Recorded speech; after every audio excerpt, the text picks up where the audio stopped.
নমস্কার, আমি শ্রীমান্তিকা। আমি আজকে রান্না করে দেখাবো সর্ষে ইলিশ। একদম অন্যরকম ভাবে সর্ষে ইলিশ, খুব শর্টকাটে, খুব ভালো লাগবে। পুরো ভিডিওটা দেখবেন, কেউ টেনে দেখবেন না। তো কি কি উপকরণ নিয়েছি তো চলুন দেখে নিই। তার আগে আমার চ্যানেলটাকে সাবস্ক্রাইব, লাইক, শেয়ার করতে ভুলবেন না। তো সঙ্গে থাকুন, দেখতে থাকুন সর্ষে ইলিশ। আমি এখানে নিয়ে নিয়েছি 2 কেজি ওজনের একটা ইলিশ মাছ। ভালো করে ধুয়ে নুন হলুদ মাখিয়ে ম্যারিনেট করে রেখে দিয়েছিলাম আধ ঘন্টা। এর সাথে আর কি কি নিয়েছি সেটাও দেখে নিই। এখানে মশলা নিয়ে নিয়েছি সর্ষে ইলিশ করার জন্য। নিয়ে নিয়েছি 3 থেকে 4টে টমেটোকে কুচো কুচো করে নিয়েছি। নিয়েছি পাকা কাঁচা লঙ্কা চিড়ে নিয়েছি মরিচ গুঁড়ো, আর এখানে নিয়েছি 50 গ্রাম সর্ষেকে বেটে নিয়েছি। আপনারা এর থেকে বেশি চাইলেও সর্ষে দিতে পারেন। আর নিয়েছি হলুদ গুঁড়ো, নুন আর 5 ফোড়ন। ইলিশ মাছে কিন্তু 5 ফোড়নেই স্বাদ আনে। 5 ফোড়নটা ব্যবহার করে দেখবেন, খুব ভালো লাগবে, খুব সুন্দর গন্ধ হয়। এখন আমি ইন্ডাকশন ওভেনটা জ্বালিয়ে কড়াটা বসিয়ে দিলাম। কড়ার মধ্যে আমি এখন 100 গ্রাম তেল দিয়ে দেব, সর্ষের তেল। আর বলে রাখি, আমি এখানে 1 কেজির মতো মাছ নিয়ে নিয়েছি, আর বাকি মাছটা রেখে দিয়েছি। 2 কিলো মাছে আমার 22 পিস হয়েছিল। আমি সেখানে 11 পিস মাছ নিয়ে নিয়েছি, সেই হিসেবেই মশলা নিয়েছি। তেলটা গরম হয়ে গেছে, এখন হাফ চামচের মতো 5 ফোড়ন দিয়ে দিলাম। 5 ফোড়নটা একটু হালকা করে ভেজে নেব।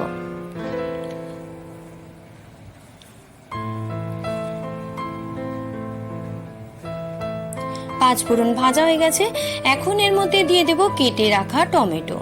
টমেটোটা একটু বেশি দিলে টক টক হয় আর খেতে আরো বেশি ভালো লাগে, তাই আমি এখানে 3টে টমেটো নিয়েছি ছোট ছোট। আপনারা বড় হলে 2টোও নিতে পারেন। এখন এর মধ্যে দিয়ে দেব স্বাদ মতো নুন। নুন দিয়ে দেবো এই কারণে, টমেটো দেওয়ার সঙ্গে সঙ্গে নুনটা দিলে কি হয়, নুন দিয়ে টমেটো ভাজলে টমেটোটা তাড়াতাড়ি গলে যায়।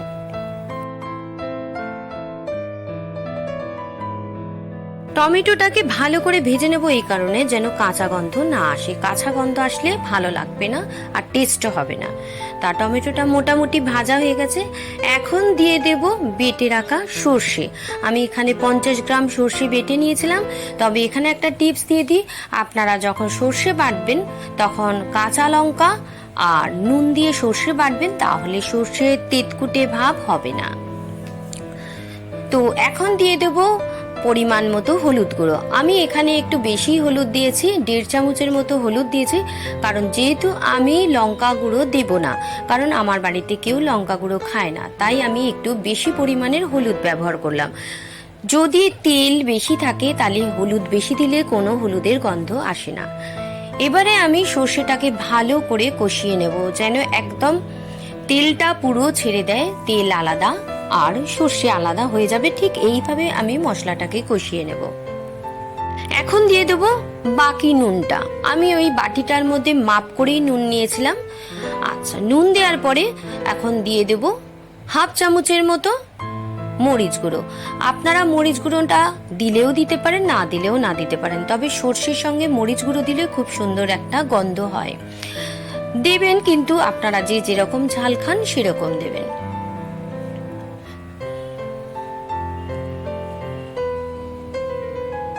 এরপরে দিয়ে দেব সর্ষে রেখেছিলাম যে বাটিটায়, সেই বাটিটা ধুয়ে একটু জল দিয়ে দেব, দিয়ে কষবো যাতে না মশলাটা কড়ার মধ্যে লেগে যায়।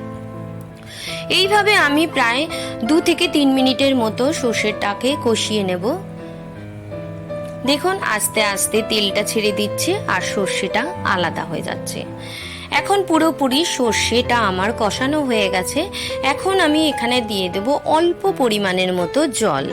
আপনারা যে যেরকম গ্রেভি খাবেন সেই সেরকম এখানে জল ব্যবহার করবেন।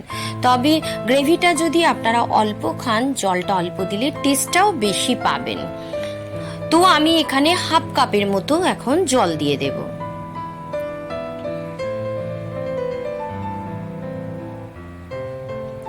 জলটা দেওয়ার পরে ভালো করে গ্রেভিটাকে খুন্তি দিয়ে মিশিয়ে দেব।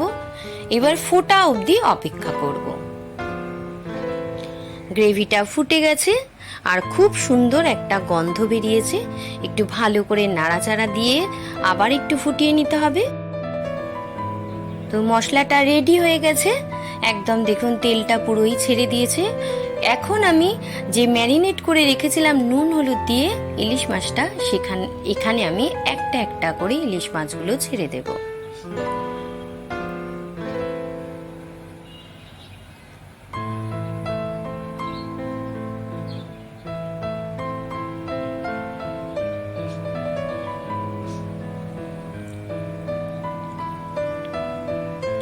মাছগুলোকে ভালো করে হাত দিয়ে ডুবিয়ে দেব। এবার 1 মিনিট ফোটার আগে আমি আবার এক পিঠ করে উল্টে দেব মাছগুলোকে। তবে আমি এখানে 6 পিস নিলাম, পরের বারে আমি আরো 5 পিস এই গ্রেভিতেই করে নেব। তো আপনারা দেখতে থাকুন, তাহলে বুঝতে পারবেন আমি কিভাবে 11 পিস মাছ রান্না করে নিলাম।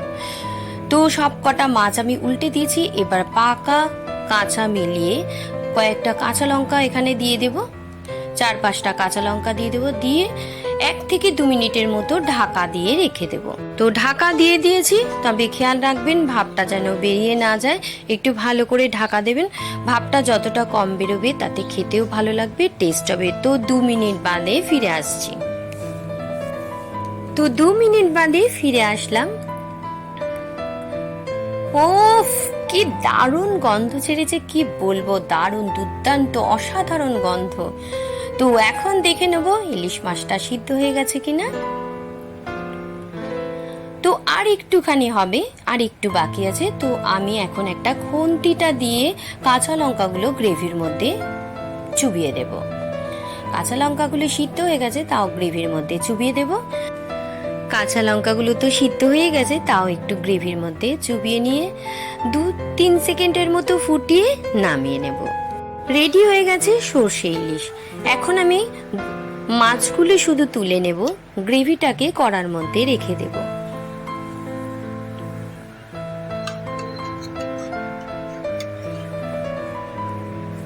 এইভাবে পুরো 6 পিস মাছ আমি এখন পাত্রের মধ্যে তুলে নেব। তুলে নিয়েছি। এখন এই যে গ্রেভিটা কড়ার মধ্যে রয়ে গেল, এই গ্রেভিটার মধ্যে সামান্য একটু গরম জল দিয়ে নিয়েছি। এবার যে বাকি মাছগুলো আছে সেগুলো আবার ঠিক আগের মতোই আস্তে আস্তে করে ছেড়ে দেব।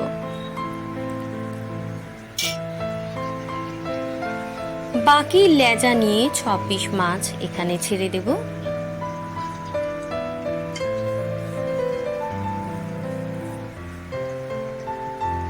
এত সুন্দর গন্ধ বেরোচ্ছে যে কি বলবো, খুব সুন্দর গন্ধ বেরিয়েছে। রান্নাটা আমি করেছি বলে বলছি না, ভীষণ ভালো গন্ধ বেরিয়েছে। তো ঠিক ওইভাবেই মাছগুলোকে আমি উল্টে দেব।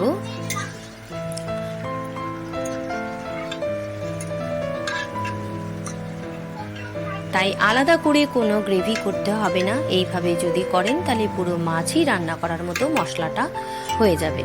এবার আমি ঠিক আগের মতোই 5-6টা কাঁচা লঙ্কা এর মধ্যে দিয়ে দেব, দিয়ে ঢাকা দিয়ে দেব 2 মিনিটের মতো। ইলিশ মাছ রান্না করতে বেশি সময় লাগে না।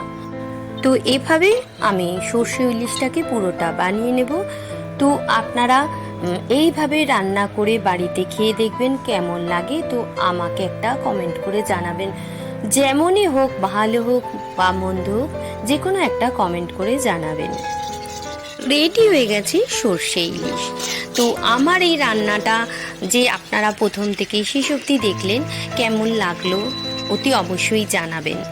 তো আজ আসি, আবার আসবো নতুন রান্না নিয়ে। ততক্ষণ আপনারা সাবধানে থাকবেন, ভালো থাকবেন, সুস্থ থাকবেন।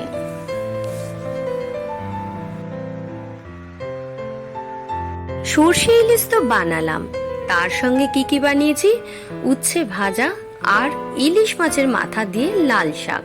তো এই রেসিপিটা আর একদিন শেয়ার করব।